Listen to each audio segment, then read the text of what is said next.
Hello students, I am Prithviraj and welcome to Arise Academy. तो पिछली class में हमने 5.2 एक्सरसाइज स्टार्ट किया था और क्वेश्चन नंबर 7 तक हमने डिस्कस किया था। ठीक है, तो देखो क्वेश्चन नंबर 8 क्या कह रहा है, find the value of K for which the point P K comma -1 Q 2,1 and R 4,5 are collinear. ठीक है ना, हमें के का वैल्यू फाइंड करना है जिस किसके लिए, अगर ये तीनों पॉइंट क्या हो जाए, जब कोलिनियर हो जाए तो। ठीक है ना, तो अब ध्यान दो यहाँ पे, देखो बहुत आसान है, हम करेंगे क्या। अच्छा, कोलिनियर का मतलब क्या होता है, तुम्हें पता है क्या? कोलिनियर का मतलब होता है कि कोई भी मतलब सारे पॉइंट एक ही लाइन पे क्या कर रहे हो, लाइज कर रहे हो। ठीक है ना, तो उसको बोलते हैं कोलिनियर पॉइंट। ओके, तो देखो ध्यान से, यहाँ से पॉइंट पी का कोऑर्डिनेट क्या है, के कॉमा -1, क्यू का कोऑर्डिनेट क्या है 2,1, आर का कोऑर्डिनेट क्या है 4,5। ठीक है, 4,5। अब देखो ध्यान से, हम अगर पी क्यू, ठीक है ना, पी क्यू लाइन का स्लोप लिखें, देखो यहां से पी क्यू, अगर हम यहां से पी क्यू लाइन का स्लोप लिखें तो क्या हो सकता है, इसको मान लो x2 y2, इसको मान लो x1 y1, तो क्या होगा इसका स्लोप बताओ। पी क्यू लाइन का स्लोप अगर फाइंड करते क्या होगा, 1 minus of -1, 1 minus of -1 upon 2 minus के, 2 माइनस के, यानी कि 1 + 1 कितना होगा, ये 2 अपॉन 2 माइनस के हो जाएगा। ओके, उसी तरीके से slope of Q R, slope of Q R अगर लाइन का स्लोप हम फाइंड करते क्या होगा, इसको मान लो x2 y2, इसको मान लो x1 y1, थोड़ी देर के लिए क्या फर्क पड़ता है, करो क्या होगा, y2 माइनस y1 यानी कि 5 minus 1 upon x2 minus x1 यानी कि 4 माइनस 2, 5 माइनस 1 कितना हो जाएगा 4, 4 माइनस 2 कितना हो जाएगा 2, यानी कि ये कितना हो जाएगा 2 के बराबर हो जाएगा। अब देखो बोल रहे हैं कि पी क्यू आर पॉइंट क्या है, कोलिनियर है, मतलब पी क्यू लाइन और क्यू आर लाइन आपस में क्या होने चाहिए, पैरेलल होने चाहिए, सिंपल सा बात है। ठीक है ना, आपस में पैरेलल होंगे तो फिर हम क्या करेंगे, जब ये लाइन आपस में पैरेलल हो जाएगा, ठीक है, तो मतलब इनका स्लोप भी क्या होना चाहिए, आपस में इक्वल होना चाहिए। तो चलो स्लोप इक्वल कर दो, क्या होगा 2 upon 2 minus k is equal to 2, slope equal कर दो। देखो यहां से क्या मिल जाएगा, इसको मल्टीप्लाई करो उधर, देखो 2 से 2 खत्म हो जाएगा, दिख रहा है क्या, 2 से 2 खत्म, यानी कि 1 इधर ऊपर बच जाएगा, इसको उधर भेज दो तो इधर भी 1 इधर भी 1। ठीक है ना, तो 2 1 इज इक्वल टू 2 माइनस के, तो के इक्वल टू क्या हो जाएगा, के इक्वल टू यहाँ पे हो जाएगा तुम्हारा 2 माइनस 1, यानी कि के हो जाएगा 1। ठीक है ना, this is the value of K for which the all 3 points are collinear. Okay, ठीक है ना, तुम चाहो तो P Q, Q R and P R, P R line का भी स्लोप फाइंड कर लोगे तो वहां से भी तुम्हें पता चल जाएगा। समझ आ रही बात ना? ओके, चलो इसको लिखो, फिर आते हैं हम अगले क्वेश्चन पे, जल्दी करो इसको। ओके, तो हो गया वो क्वेश्चन। नेक्स्ट क्वेश्चन 9 क्या बोल रहा है, find the acute angle between the x axis and the line joining point इतना एंड इतना। ठीक है, मतलब कि हमें एक्स एक्सिस से एक्यूट एंगल, मतलब इंक्लिनेशन का जो वैल्यू फाइंड करना क्या होना चाहिए, एक्यूट होना चाहिए, मतलब पॉजिटिव, मतलब फर्स्ट क्वाड्रेंट में होना चाहिए। ठीक है ना, तो चलो पहले इस लाइन का स्लोप ही फाइंड कर लेते हैं। चलो इस लाइन का पहले स्लोप फाइंड कर लेते हैं, फिर इंक्लिनेशन का, मतलब जो भी एक्यूट इंक्लिनेशन एंगल जो भी रहेगा वो हम बाद में देख लेंगे। ठीक है, पहले इसका लाइन का स्लोप फाइंड करो, तो slope of a b find करते हैं तो क्या हो जाएगा, इसको मान लो x2, इसको मान लो y2, इसको मान लो x1, इसको मान लो थोड़ी के लिए y1, क्या हो जाएगा y2 माइनस y1, यानी कि -2 minus of -1 upon x2 minus x1, यानी कि 4 माइनस 3, यानी कि क्या हो जाएगा -2 + 1, देखो -2 जो पॉइंट इतना, ठीक है, ओके,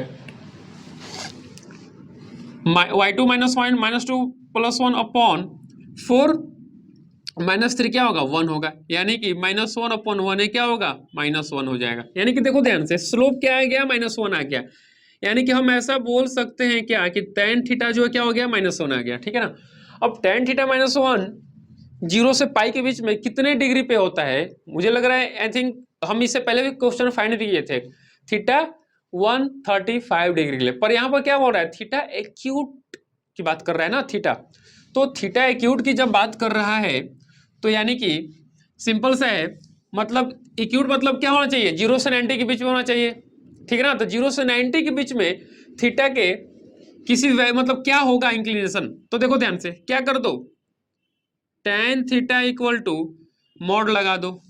एक्यूट बोल रहे हैं ना, मतलब tan थीटा क्या होना चाहिए, पॉजिटिव होना चाहिए। tan थीटा का वैल्यू जो भी होगा क्या होगा, पॉजिटिव होगा, यानी कि ये 1 के बराबर हो जाएगा। अब बताओ for acute angle theta is equal to कितना हो जाएगा, 45 डिग्री। एक्स एक्सिस से देखो एक्यूट एंगल थीटा की बात करते कितना आ जाएगा, यहां से 45 डिग्री आ जाएगा, ठीक है ना। ओके, क्वेश्चन समझ में आया ना तुम्हें। क्वेश्चन में क्या बोला है, find the acute angle between the x axis and the line joining point इतना एंड इतना। समझ में आ रही बात ना। जिसका स्लोप देखो कुछ यूं इस तरीके से ये होगा, मतलब फाइनल अगर इसके ओरिजिनल स्लोप की बात करें हम, देखो ये होगा 135 डिग्री। समझ आ रही बात ना।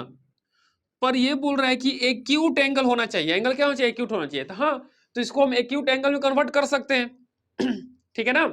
यानी कि क्या करना है, मॉड लगा दो, यानी कि अगर थीटा एक्यूट एंगल होगा, समझ आ रही बात ना, तो tan कभी निगेटिव होगा क्या, कभी निगेटिव होगा ही नहीं tan। समझ आ रही बात ना। तो tan थीटा का जो वैल्यू आएगा हम उसको क्या कर देंगे, उसके बाद मतलब जो भी tan का वैल्यू आएगा, tan थीटा इक्वल टू जो भी व्हाटएवर आएगा, ठीक ना, उस पे क्या मोड लगा देंगे, यानी उसको हम पॉजिटिव बना देंगे इस क्वेश्चन के हिसाब से। समझ में आ रही बात ना, क्योंकि क्वेश्चन में जो हमें आंसर पूछा है वो बोला है कि थीटा का एक्यूट एंगल होना चाहिए, मतलब tan थीटा पॉजिटिव होना चाहिए, मतलब यहाँ पे क्या कर दो, मोड लगा दो, तो उसका वैल्यू क्या हो जाएगा, 1 हो जाएगा। अब tan थीटा 1 कब होता है, जब थीटा 45 डिग्री हो, तो ये होगा थीटा का वो acute value, acute angle theta का, ठीक है ना, कहाँ, बिटवीन एक्स एक्सिस के और लाइन के बीच में। ओके, क्या होगा, 45 डिग्री होगा, ठीक है, क्लियर है ना, 45 डिग्री होगा, ठीक है। इसको जब तक लिखो आराम से, फिर हम आते हैं अगले क्वेश्चन पे। ओके, जल्दी करो, ठीक है। देखो क्वेश्चन 10 नंबर क्वेश्चन क्या कहता है, a line passes through point A and B, A का कुछ कोऑर्डिनेट x1, y1, बी का h, k, ठीक है। अब बोला कि if the slope of the line is m, अगर लाइन का स्लोप है तो हमें प्रूव करना है कि k - 1 = m * h - x1। अब ध्यान दो यहाँ पे, देखो लाइन ए बी का जो स्लोप है, slope of line a b वो कितना है, स्मॉल m के बराबर है, ठीक है। ए का कोऑर्डिनेट क्या है, x1, y1, बी का कोऑर्डिनेट क्या है, h, k, ठीक है ना। तो हम ए बी का स्लोप फाइंड कर सकते हैं, इसके हिसाब से क्या होगा, इसको मान लो ये x1 y1, इसको मान लो x2 y2, क्या होगा, y minus y1 upon sorry y2 minus y1 upon x2 minus x1, h minus x1, ये है स्लोप ऑफ ए बी, ठीक है ना। और ये इस किसके बराबर है, m के बराबर, तो just equate it, k minus y1 upon h minus x1 is equal to m। तो देखो यहाँ से k माइनस y1 हो जाएगा, इसको उधर मल्टीप्लाई कर दो, क्या हो जाएगा, m into h minus x1, यही तो हमें प्रूफ करना था। क्लियर है, ओके, जल्दी लिखो, फिर आते हैं अगले क्वेश्चन पे, जल्दी करो इसको, ठीक है। चलो तो इस एक्सरसाइज के आखिरी क्वेश्चन देखते हैं जल्दी से। क्वेश्चन क्या बोल रहे हैं, बोले keep the point h, 0, a point h, 0, b point 0, and c a, b, बोल रहा लाई ऑन द लाइन, मतलब ये तीनों पॉइंट एक ही लाइन पे लाई करें, मतलब क्या है, ये कोलिनियर है, याद आ रहा है क्या, ठीक है ना। Then show that a upon h equal to b upon k equal to 1, हमें ये प्रूव करना है, ठीक है। अब देखो ध्यान से, अब ए बी सी क्या हो गए, ए बी सी क्या हो गए, कोलिनियर, ये सब कोलिनियर हो गए, ठीक है ना। तो हम बोल सकते हैं क्या, slope of a b equal to slope of b c, ठीक है ना। Slope of a b equal to slope of b c, आपस में क्या होंगे, इक्वल हो जाएंगे। तो चलो ए बी का स्लोप फाइंड करो, ए और बी, तो इसको मान लो थोड़ी देर के लिए x1 y1, इसको मान लो x2 y2। अब डायरेक्ट में लिख रहा हूं यहाँ पे, ए बी का स्लोप क्या होगा, k minus 0 upon 0 minus h is equal to, अब देखो BC का स्लोप क्या होगा, BC, इसको मान लो x1 y1, इसको मान लो x2 y2, तो क्या होगा, b minus k upon a minus 0, आपस में क्या होगा, दोनों इक्वल होंगे। अब देखो ध्यान से, फर्दर कैलकुलेशन की बात करें हम, तो क्या होगा, ये k upon minus h equal to b minus k upon a, cross multiply कर दो, क्या होगा, a इंटू के, क्या होगा, a k, माइनस ए से मल्टीप्लाई करो बी माइनस के से, तो क्या होगा a k equal to minus b h plus h k, ठीक है ना। ओके, अब इसको इधर लाओ, क्या होगा ये ए के प्लस बी के इक्वल टू एच के, एच को उठा नीचे ला दो, क्या होगा ए के प्लस बी के अपॉन एच के इक्वल टू क्या होगा 1 हो जाएगा। अब सबको अलग अलग कर दो तो क्या होगा ये ए के अपॉन एच के प्लस बी के अपॉन एच के इक्वल टू, देखो कैसे के खत्म, कैसे के खत्म, क्या आ गया A by H plus B by, sorry एक मिनट, वेट सॉरी, ये यहाँ पे सही कर लो, यहाँ पे बी एच होगा, ठीक है ना, यहाँ पे सही कर लो बी एच होगा, यानी कि ये क्या हो जाएगा यहाँ पे बी एच, यानी कि ये एच से एच खत्म, ये कैसे के खत्म, क्या आएगा ए बाई एच प्लस यहाँ पर क्या बच जाएगा बी बाई के इक्वल टू 1। देखो यही तो प्रूफ करना था, A by H plus B by के इक्वल टू 1 हो गया। क्या क्या सिंपल, दोनों के स्लोप को बराबर कर दिए। अगर स्लोप एक ही, मतलब तीनों पॉइंट एक ही पे लाई कर रहा है, मतलब ए बी और बी सी क्या होगा आपस में पैरेलल होगा, line a b b c parallel होगा तो उनका स्लोप भी क्या होगा आपस में इक्वल होगा, स्लोप इक्वल होगा, देखो ऐसे कर दिए सिंपल, क्रॉस मल्टीप्लाई किए, ये इक्वल टू इतना आया, ठीक है ना।